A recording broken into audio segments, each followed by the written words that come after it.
Kweslow is, I get a great vibe from this guy. He's very funny. I think he's destined for great things. Very little introduction. Adam Kweslow.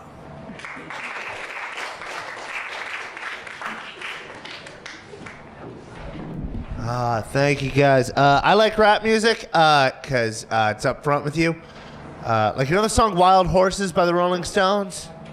Yeah, anybody know what that song is about? It's about Mick Jagger's girlfriend overdosing on heroin. And the only way to figure that out is by interviewing Mick Jagger. Meanwhile, anybody know what the song Gold Digger by Kanye West is about? About a fucking gold digger. Kanye wrote Wild Horses, my girlfriend overdosed on heroin would be the second line, all right? People talk shit about rap music. They're like, oh, rap music is all about fucking bitches and drinking lean. Yeah, you ever heard of music? I was raised on classic rock. Every classic rock song is about sex, drugs, or having sex on drugs. Like, Gotta Get You Into My Life by the Beatles. That's a beautiful love song, isn't it? Wrong, it's about drugs. Paul McCartney smoked pot for the first time and wrote a love song that's happier than actual love songs. And it's not just rock music. My dad plays Miles Davis around the house all the time. His music doesn't even have lyrics. Look me in the eye and tell me it's not about heroin. Look, music's always been about drugs. It's just rappers aren't trying to hide it. And I appreciate that because I don't listen to music to hunt for clues, okay? People are like, well, rappers are always talking about fucking my girlfriend. All right, I'll give you that. Guns N' Roses never made a song about fucking your girlfriend. They did make a song that includes the audio of Axl Rose fucking the drummer's girlfriend. Pretty sure that's worse, right? Because when rappers talk about fucking my girlfriend, they're just creating a fantasy where I have a girlfriend. So I'm glad she liked your flip-flops, Future. When I was a kid, I was prescribed Ritalin, which is a great drug if you don't want to feel joy. Like, I've always been told that if you get high and watch Wizard of Oz while you play The Dark Side of the Moon, they will match up perfectly. But if you're on Ritalin, you will spend the entire time trying to match them up perfectly. And it's an appetite suppressant, right? I wouldn't be hungry until it wore off. So my school thought I was anorexic because I didn't look like this yet, right? And one day at lunch, the principal sat me down with a tray of food, and he said, you are not leaving this table until you eat this. Because that's how you treat an eating disorder, right? You just sit him down and say, eat it! He thought he could cure anorexia the same way Fear Factor cured not eating horse rectums. When I was 9 years old, my mother was in a mental institution. This is where we get to the heavy part of the show. And we went to visit her, and the hospital staff told me that because I was 9 years old, I was too young for them to let me actually go see my mother, because they didn't want me to see her so heavily sedated, which is stupid because that was the safest she'd ever been, right?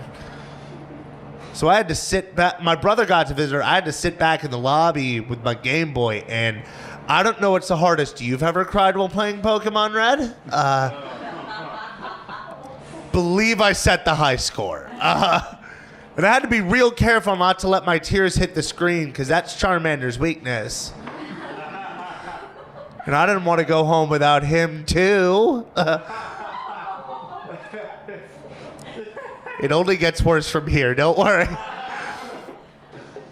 My senior year of high school, I had my first ever date with a lady. And before we started dating, we were talking about the worst things that ever happened to us. And mine was that story I just told you. Hers was not getting a tryout to be color guard captain. So I opened up about my past. She opened up her Tuesdays at 4. All right. And a week after our first date, my mom died. I'm sorry for my loss. Would it help if I humped a stool? This girl was the first person I told, and she didn't know how to respond because she wasn't captive material. So she didn't. In order to get her to say anything, I had to change the subject. So the conversation went, me, I just found out my mom died. Crickets. Me, hey, do that history homework? A month and a half later, I'm in a car with her and her parents. And her mom says, so, Adam, does your mom still live around here?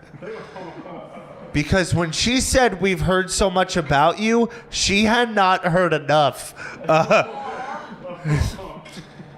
I didn't say anything, right? Because the answer had just recently become no. So the silence gets broken by her dad saying, Adam, we asked if your mom still lives around here.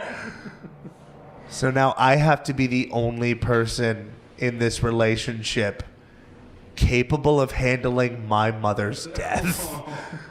So I said, word for word, beat for beat, she doesn't still live.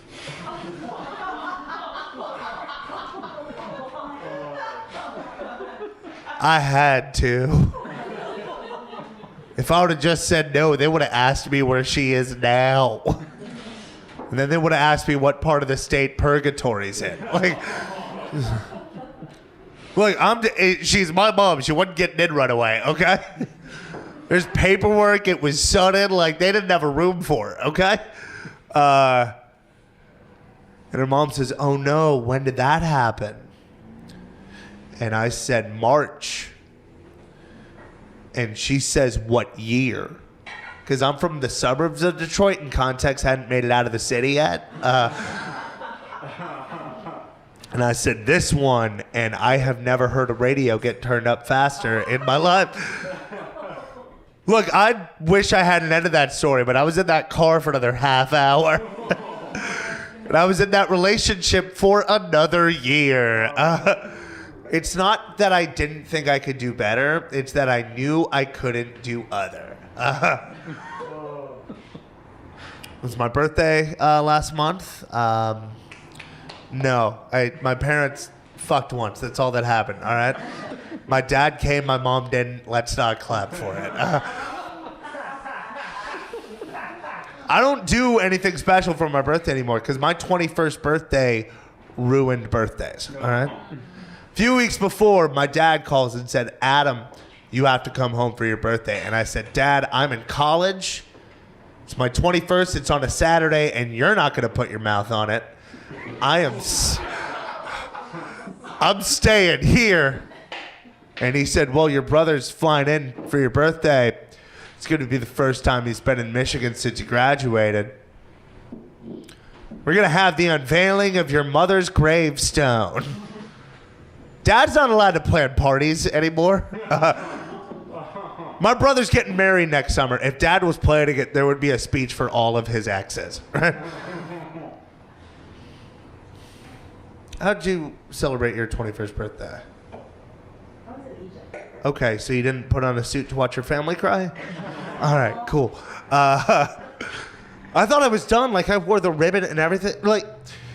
In Judaism, when a loved one dies, you wear a pin with a ribbon on it for a week, and every day you tear the ribbon to signify how your heart is being torn, because Judaism's all about rubbing it in, right? If you're Orthodox, you have to have a rabbi follow you saying, your mother's dead, your mother's dead, your mother's dead.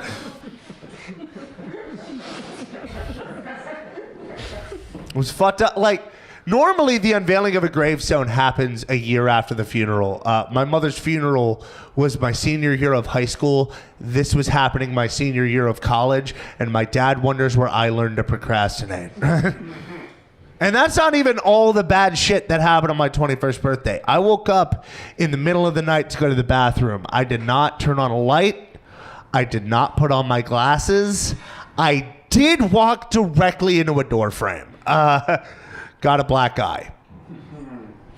Fell. The other side of my face hit the toilet, giving me the other black eye. Now, normally when a guy gets two black eyes, he's able to say something like, you should see the other guy. The other guy was a fucking bathroom. I did pee in his mouth, though. So I got that going for me.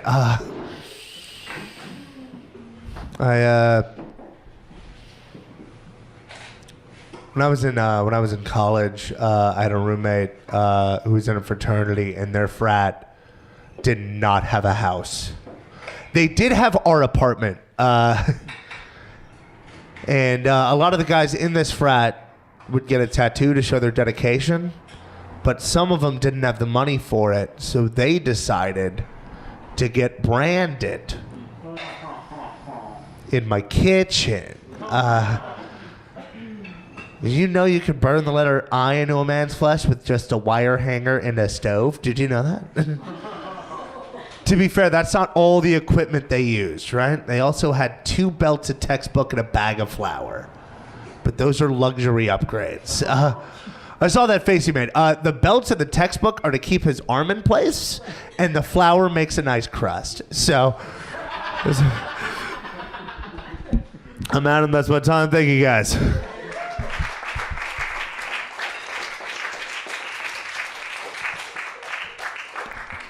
That was tragic and funny. Thank you so much. Thank you, Dan. That was a great commercial. Thank you for helping us pay the bills. Okay, I got a lot to talk about.